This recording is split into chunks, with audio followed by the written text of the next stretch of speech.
steel shoes have been a no-no for gluing on. Okay, but with our new acrylic, this is like a new dawn, if you like, because ours will glue on polymers, it will glue on plastics, aluminium, steel, composites, and also is very good for hoof repairs. Okay, so the foot prep is exactly as it would be if you're gluing on aluminium or a composite shoe. And then the steel, literally shake it up as you would, and then we linish the shoe and then bond it.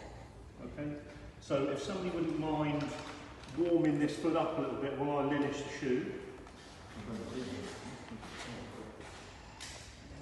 Okay. And then on with tip.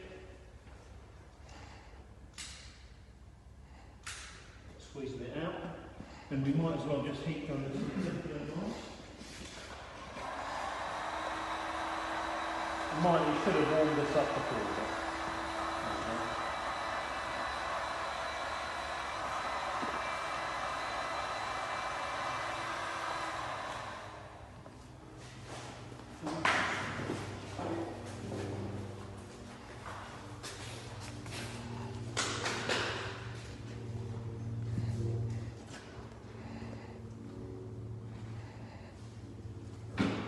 Use all your strength to get into that. Okay, so as Simon was saying previously, only a small amount in the toe and then up to more in the heel. Okay?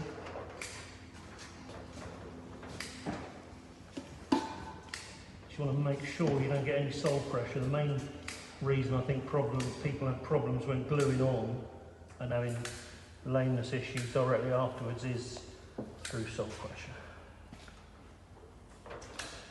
Okay.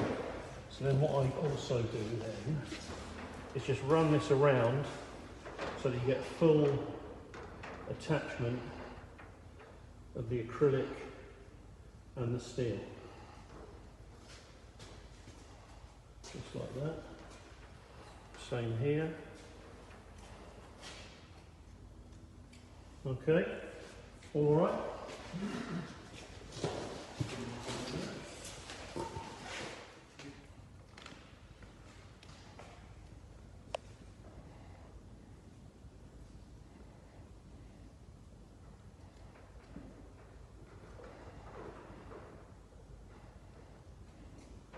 Making sure you get no sole pressure under there. Just locking these heels on here.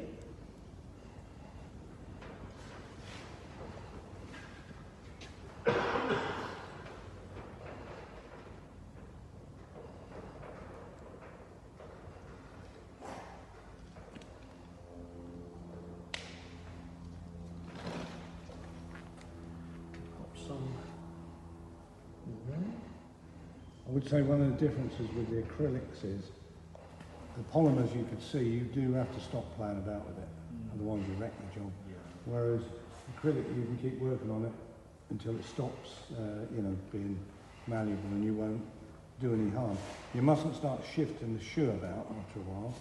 But you have got a little bit of time to make sure your shoe's in exactly the right place.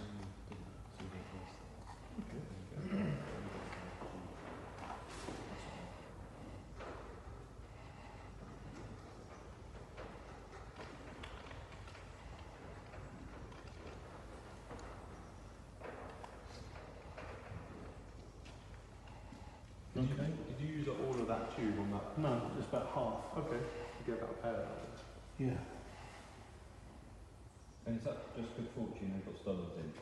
It was at 8 o'clock last night. I phoned a supplier and said, "Can you put some shoes out?" Right. I prepared some like light steel plates or something really, because it's just easier. But this is sort of what they had available. So I wouldn't normally go for studders or anything like that. It was just. And if you were going to use the studdles, you'd obviously, if you put some steel in there or whatever, then you wouldn't mess your studdles on. Because people get emotional, don't they? Yeah. When they get to an event and they can't use their studdles. It does help if you tap them that line as well. Oh, yeah. In what way? Just easier to get them in, isn't it? Do you wrap it or do you tend to keep it like that? Just I tend to keep it like this. I know Simon likes to wrap them.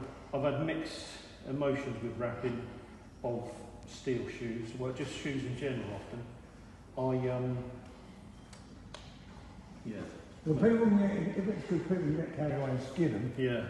you know, get too enthusiastic. Yeah, So if you're going to wrap, what I always did was put my thumb over the bit there until I'm right down. yeah. So it's only tensioning itself because, yeah, that's a very easy thing to do. People pulling the shoe. And sometimes, we had that, we got some sound horse shoes here. That was a particular problem with sound horse because they're always wrapped.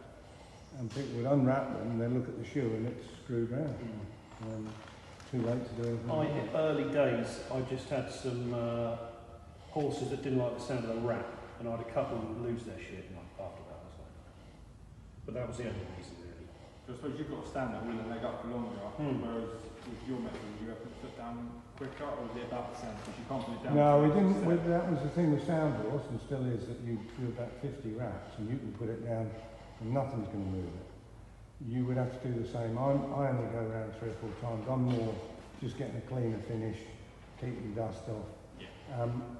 And it does. But we found that with this, and again, I'm not a sales rep for Third Millennium, but we tried it out last time. It goes off to a harder finish than the conventional acrylics we've been using, which have that cheesy finish if you don't wrap it. This doesn't have that. You'll see it goes off quite a sheen, and in fact, those of you that weren't here when we did the patch repair, including it in fiberglass, it got a really nice, tough outer shelter. So it does react differently, and so I would imagine this is going to go off with the same, harder finish. Can you mix it with design? We've got a black cup. Yeah. I don't really see the different colours. Sorry? I know the black's over